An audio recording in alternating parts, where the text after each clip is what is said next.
It's slightly distracting me, but my lip gloss smells like brown sugar, and I was not expecting that, but it's not unpleasant. It's been a little while since I've been in front of a camera, probably about a month or so in terms of things, so a lot of it has been happening, so I am very, very late at getting this video up. I'm trying to wrap up my superlatives for 2025, and this is going to be a very short entry in that superlatives list. So without further ado, we're going to just go ahead and dive in. And to mention what this video is about is going to be my honorable mentions of 2025. So let's go ahead and get into it. Hi everyone, my name is Rose, also known as TA Summers. Welcome or welcome back to my channel. Today's video is going to be a continuation, as I said in the intro, for my superlatives of 2025. What we're going to do today is just do honorable mentions, and this is going to be a relatively short video because I only have three books to mention in terms of those that were very close to being on my best of 2025 list, but they just barely missed the mark for reasons. But I would highly recommend that people check these books out when they have the opportunity, because I really enjoyed them. There may have been certain aspects of them that didn't quite work for me, but I'll mention that in this video. And there are some of them where I think I do need to actually do video reviews of them because I haven't mentioned them on the channel. I am very far behind in doing reading wrap-ups for 2025, but I'll probably try to see if I can just progressively catch up as I'm going along in between the new content that I'm creating for the channel in 2026. So without further ado, we're going to go ahead and begin. And these are my three honorable mentions of books that I enjoyed in 2025. Starting off this list is actually one that was a highly anticipated sequel for me, because I did enjoy the first book in this respective series by the author, and I was able to get a galley of it from NetGalley, as well as being able to pick up the audiobook, which I really enjoyed, by one of my favorite narrators of the previous year, Jalen Hall. He did a great job on this particular audiobook, and if you know, then you already know what I'm going to say. Like, the first book that I'm going to pick as one of my honorable mentions of 2025 is Bones at the Crossroads by Ladarian Williams, and this is the sequel to Blood at the Root. So I don't want to go into too much detail about this book because it is a sequel, and there's definitely spoiler territory to go into it in terms of things, but this was an enjoyable follow-up to the first book. We follow Malik as he's learning more about honing his respective powers, attending the magical university that he's attending, and dealing with a lot of different revelations that essentially have him on his toes throughout the whole book. Like, it is a ride. I really enjoyed my time with the book, collectively speaking, but there were probably a few quibbles that I had with it in terms of things. It is a long book. You can really feel the pacing in this one in terms of things. I will tell you what I had issues with, and then I'll also tell you what I liked about it in terms of things. The first thing that I'm going to say, in terms of what I liked, not even just liked, but loved, is the fact that the character work in Bones at the Crossroads was a definite improvement on the first book. Like, just the level of detail and introspection and elaboration of the character work in here was fantastic, and I enjoyed that aspect very much in terms of things. Malik really grows throughout the narrative in a way that he was struggling with, like in the first book. I like the fact that we saw more attention being brought to the LGBT characters in this book. That was definitely something that was an improvement.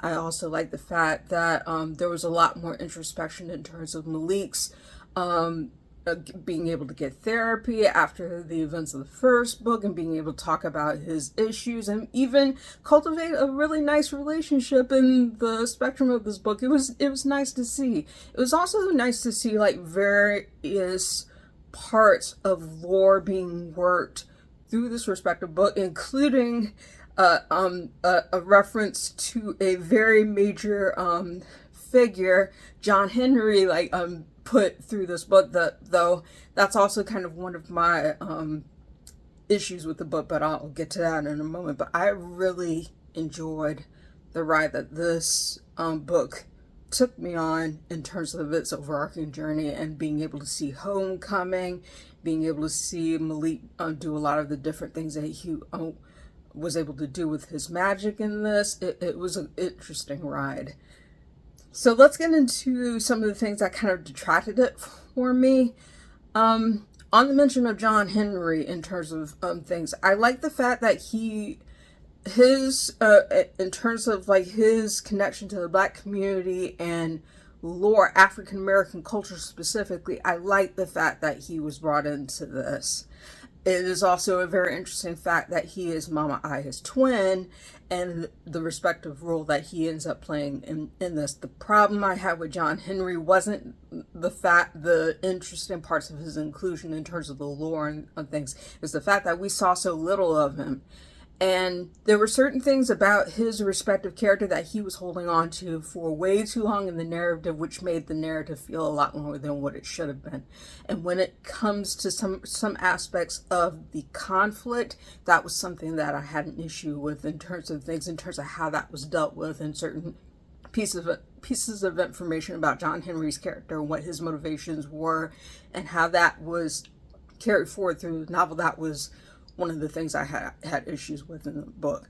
One of the other issues that I had with the book was that it was not as developed in terms of the magical aspects and systems as I was hoping it would be. I thought we would probably learn a little bit more in terms of it having a little bit more structure in terms of things, which is something that I really look for in a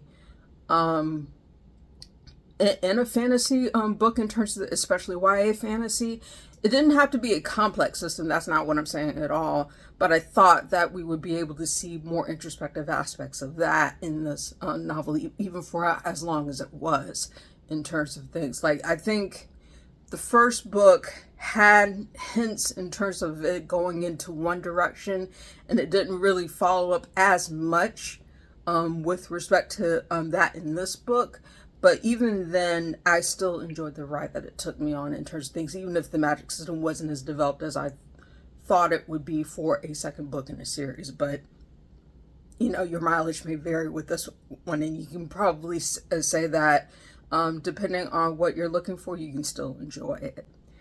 Let's see, I'm trying to think of other aspects. There was another third aspect that didn't actually work with me. I can't remember right offhand what it was. Oh, yeah, I forgot.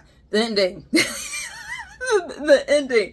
So, the fact that, like, we're in the second book and it ended with a cliffhanger, that was kind of the thing that rubbed me wrong with. I think once we had a satisfying conclusion to some of the central conflicts of the book. That's not what I'm saying at all. That aspect, like towards the end of the book, I was like, okay, this is wrapping up nicely, this is concluding in a way that makes sense, and it's like, you know, like it comes from off of the climax, and like really just takes you on the ride, and you think that things are gonna wrap up, but then the curveball comes in terms of the epilogue, and I'm like, what in the world? It's a cliffhanger. I'm like, you're just gonna leave us on that?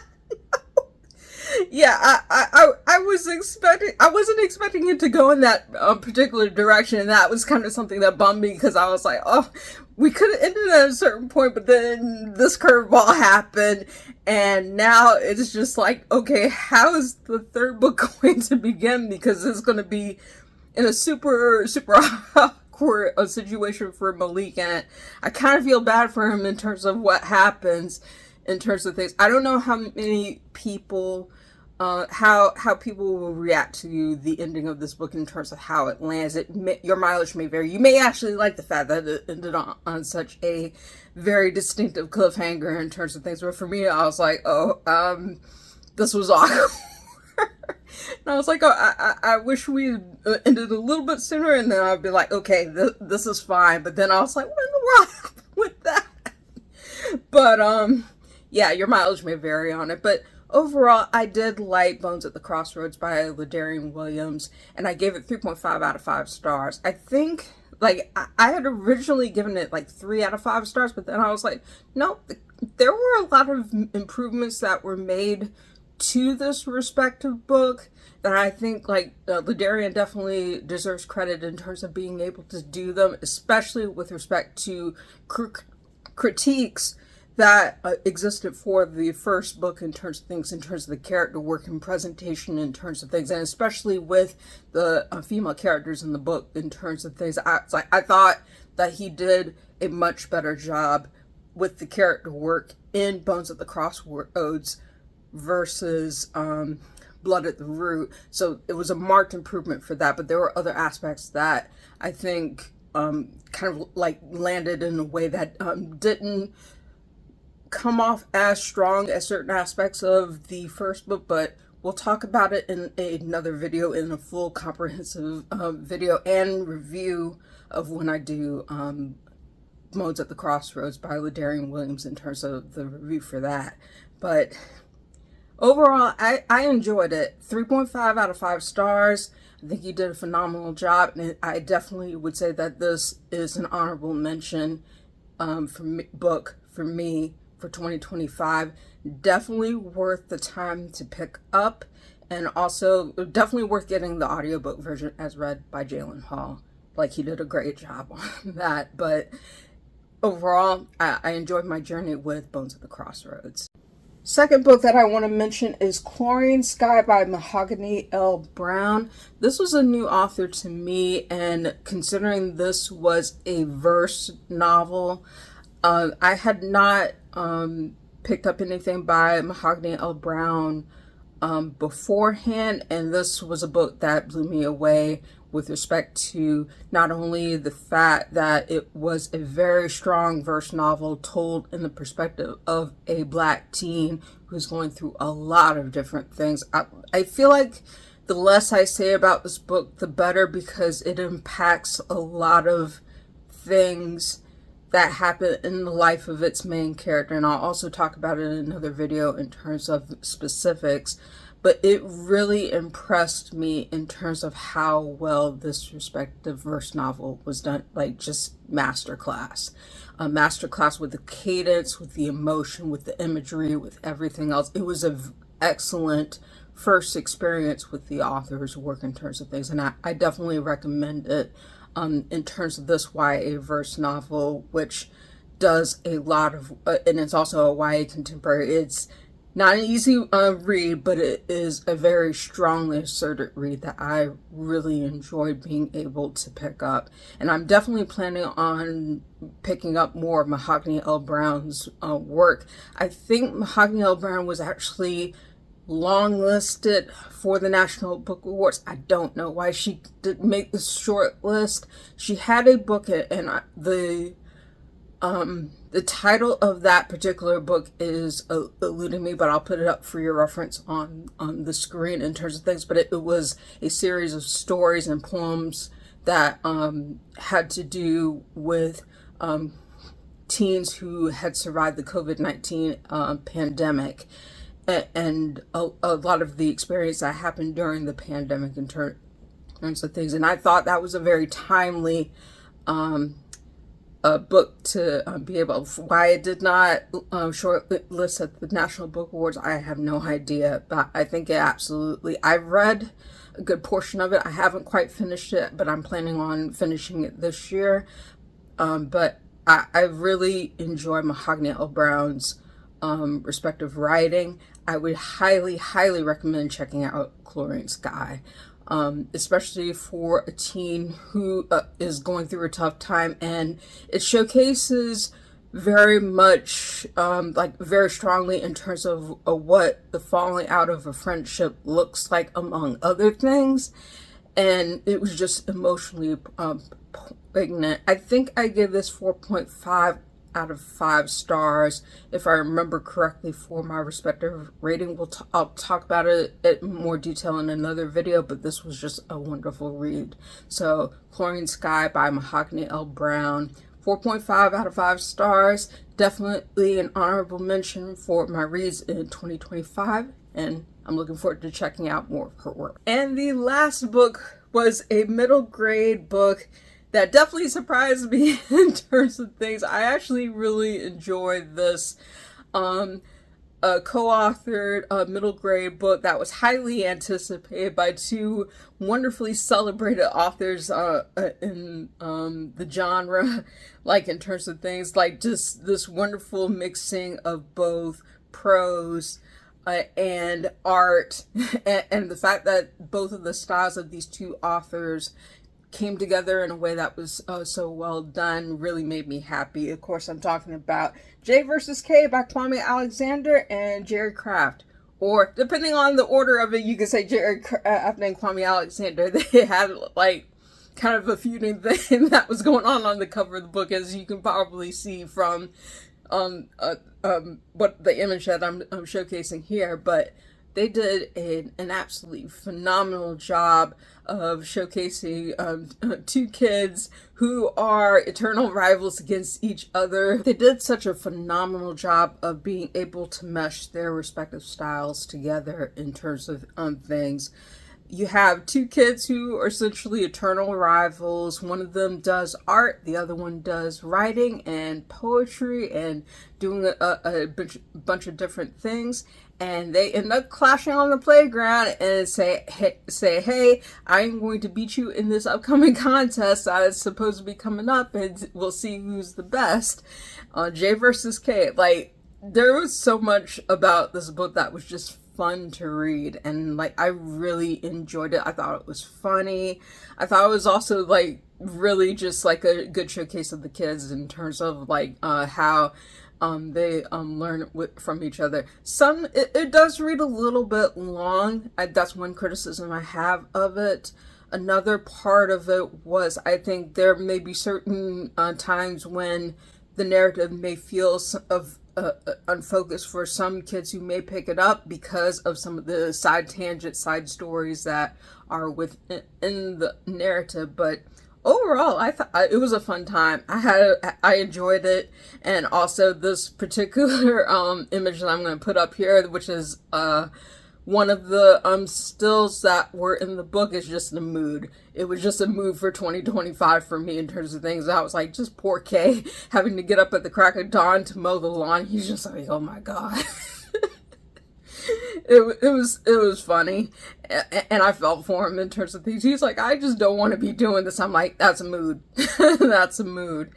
And then of course, it was also really cute just to be able to see certain details in terms of the art. Like you could see, like even on this image, the K that is on his shoes, and just the paying attention to certain details. It was just fun.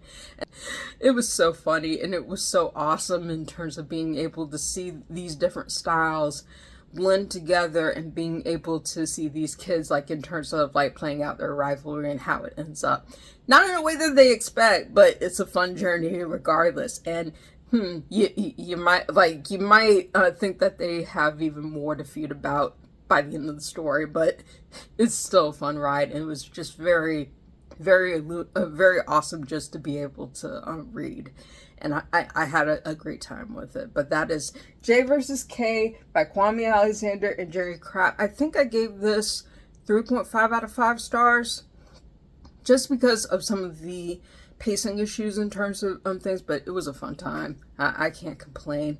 And also, like, it was just a fun middle grade book to read.